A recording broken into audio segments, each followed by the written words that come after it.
Okay, this is a champion float from Kailwayan Festival 2024. As you can see, it depicts the cry of freedom outside of Luzon, here at the town of Santa Barbara.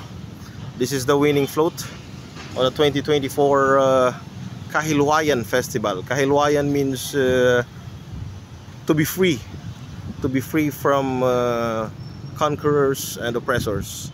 So it depicts certain monuments of time.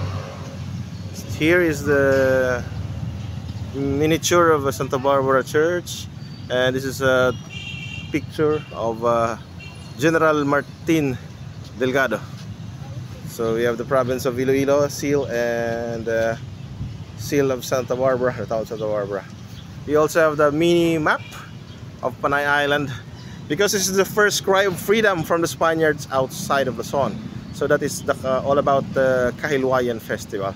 This is also the first town to raise the flag, I think, of outside Luzon, the first flag raising ceremony, which is why the town plaza, you can see it's a big flag raised here. So this is a town of heritage. This is the town of Santa Barbara. Religious festival here in the honor of Santa Barbara. It is during December 4, and weeks prior to that is the Kahilwayan Festival. Come visit the town of Santa Barbara.